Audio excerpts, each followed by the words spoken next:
And I find that I do that whether I'm on a show like Pretty Little Liars, where I'm sending 110K through a window, and that's the backlight, and that's really the one light that's lighting the whole space, and everything else kind of lives in shadow. Welcome to the Real Appreciation Podcast. I am David Clair-Bennett, and today I am absolutely thrilled to be speaking with a visionary cinematographer who's made a name for herself in the world of film and television. She was recognized as one of Variety's 10 cinematographers to watch out for in 2020. She's worked on everything from dark thrillers like Pretty Little Liars, Original Sin, and one of my personal favorites, I Know What You Did Last Summer, to groundbreaking projects like the feature film The Listener with Steve Buscemi. Her career spans various genres all over, yet her style remains her own. Please welcome to the show, Anka Malatynska. Thank you so much. It's really good to be here. Your work has this amazing magical realism vibe to it. How do you bring that to life on screen, especially in projects like The Listener or Monsterland? What goes through your mind when you're balancing something that feels real but also magical at the same time? I feel like it's interesting because it's only in the past couple of years that I've been like, before I was like, I don't have a style. I'm a cinematographer, and like I can replicate whatever style needs to be replicated. Um, and while that is true, there are things that I'm drawn to aesthetically. And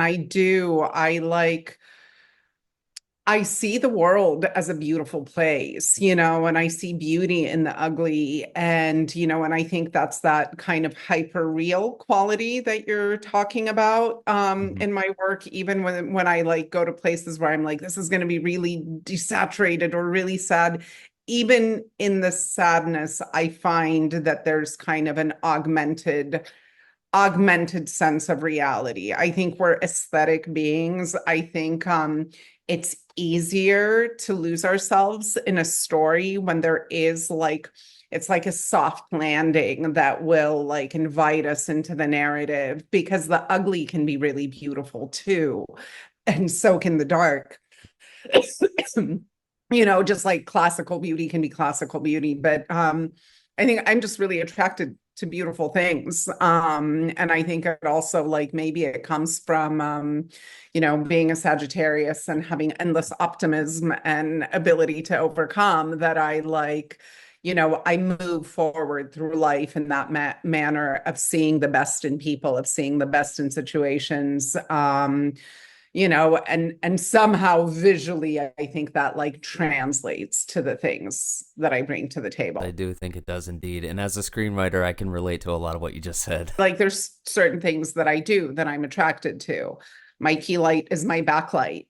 Which already like backlight versus front light has a very different feeling. So like I'm always looking for backlight or for side light, and I find that I do that whether I'm on a show like Pretty Little Liars, where I'm sending 110K through a window, and that's the backlight, and that's really the one light that's lighting the whole space, and everything else kind of lives in shadow. Or whether I'm on Rescue High Surf and I'm using the sun, and I'm using a bright beach with a bright ocean.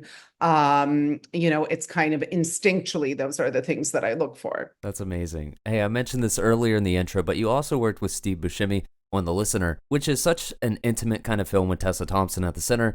What was your process like for creating the visual tone for a story that's so focused on just one character? Well, my process is always about listening. It's about really deeply listening, and not just to the director, but also to the project at large. I think when we engage in creative projects, they tell us what they need. They tell us what they need through their limitations, through the creative pivots we need to make.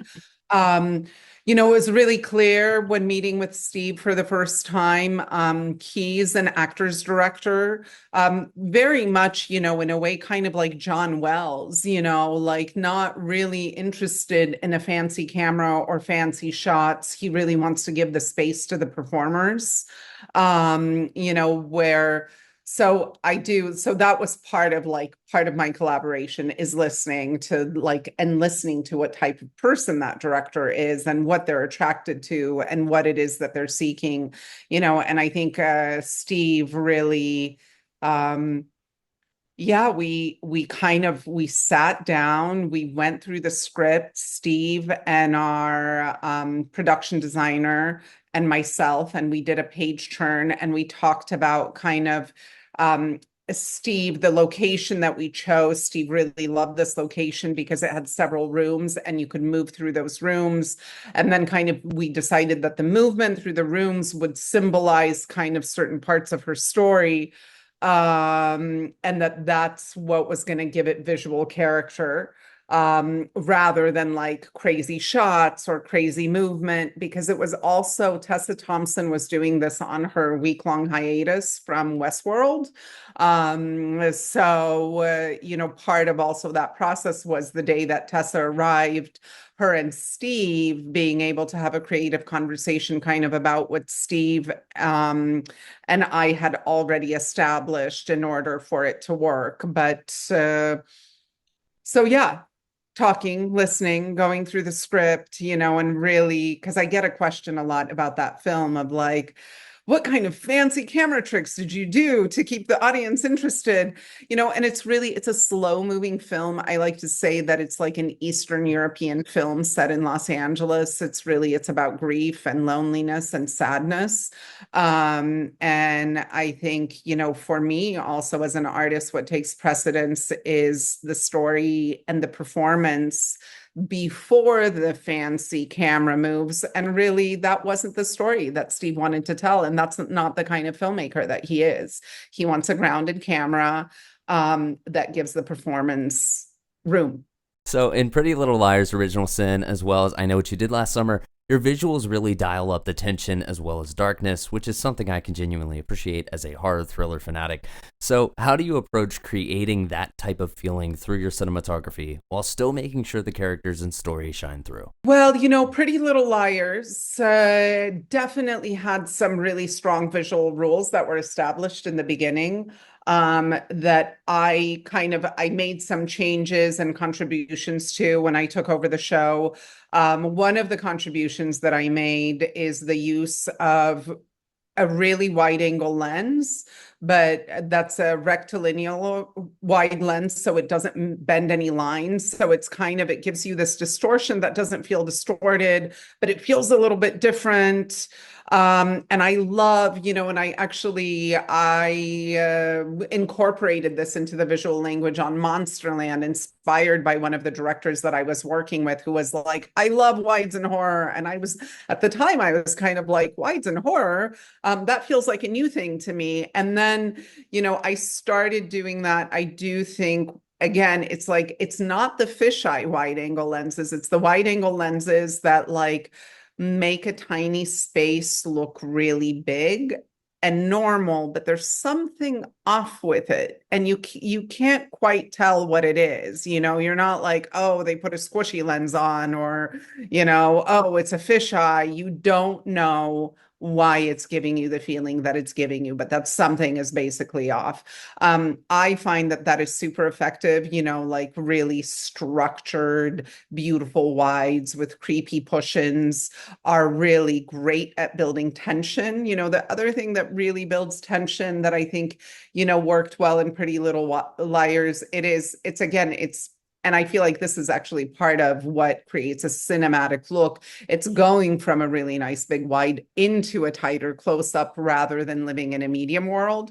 Even though that show, I will say, lived in a more medium world. We used wider lenses. We wanted to be close and with our characters, which I also find is stylistically kind of a modern thing that a lot of people are leaning in towards as well. And actually in the beginning of Rescue High Surf, we also for the first several episodes did a lot of close and wide. Then we kind of moved to slightly longer focal lengths, but still on High Surf Rescue, it was about keeping a grounded human perspective. Whereas on Pretty Little Liars Original Sin, it was really about finding those special shots and special moments. Like in every scene, we wanted to have a shot that showed the story from a different perspective, gave us something really creative, like a camera under a glass table, or we used a lot of split diopters, and we used a lot of very controlled movement. And I find that controlled movement builds a lot of tension into horror. That's controlled amazing. movement, frame within a frame, doing those frames where you only see half of the action and half of the person, and you want to look around the other side of the door. You've worked with directors like we talked about with Steve Buscemi, and also John Wells, as you mentioned earlier. I wanted to ask, what was it like collaborating with such high-profile directors like those guys? Well, those two particular guys, I think both Steve Buscemi and John Wells are really good human beings. They're really kind, really grounded humans. So that makes it easy from the get-go. You're not dealing with a self-absorbed personality that's, all about their vision. Steve is an actor's director, like I said, and he really does rely on his cinematographer, and there's a lot of collaboration in there. It's it's like working with a good friend. Good. It's really lovely. He really leaned on me. We really liked each other's aesthetics, and we had a great, great relationship. It was a beautiful, easy, kind collaboration that it was also so incredible to watch how sensitive he was to the performances, to the performers, because there were also other performers on the phone, and how sensitive he was, like that the needs of the actors were really came first for him. John Wells is also an incredible human. He is somebody who really deeply cares for everybody that works for him. It's really important on a John Wells set that, that everybody's kind, that there's no yellers, there's no attitude. He kind of tries to weed that kind of stuff out, that the leadership is clear and kind and collected, and there's no big dramas on set. John Wells, what I loved with John Wells, one of the like I feel like I prepped with John for 3 weeks, and my prep was really kind of about coming to terms with the fact that sometimes John may not have any information for me until we arrive on set that day. And we would discuss shots, and I would be like, hey, John, how about we approach the sequence like this? And he'd be like, oh, that sounds really great. I can't wait to get to set and see what we discover.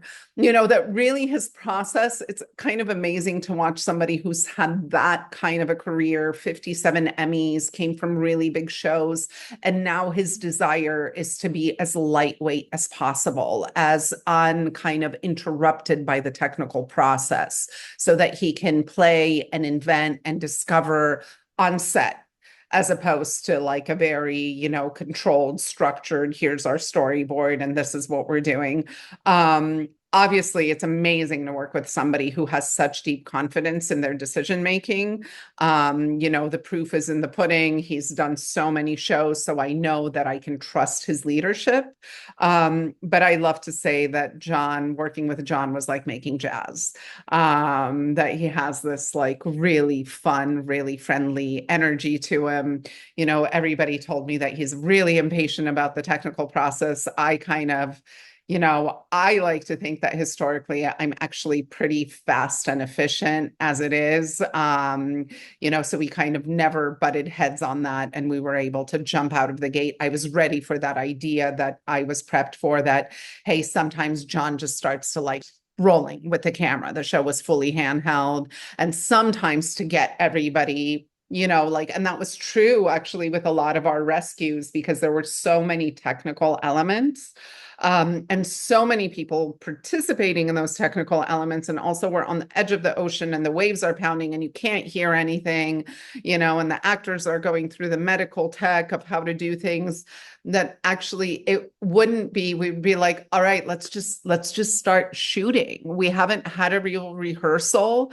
But we're not all going to step into the shoes of the realness of this until we're rolling. So it was that kind of like really nimble documentary filmmaking process that, while in the beginning I was like, oh my gosh, I'm not going to know till the last minute.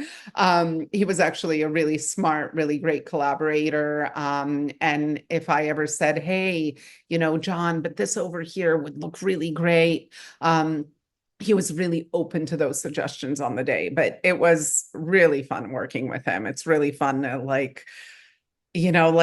take the burden of having to do perfection. And I think that was the other thing that he kept saying, we got to try new things, and not everything has to work. And that was like, oh my gosh, that was actually quite a different and refreshing idea in television, where like sometimes you feel like the stakes are so high and everything has to work and the pan has to be perfect and this has to be perfect.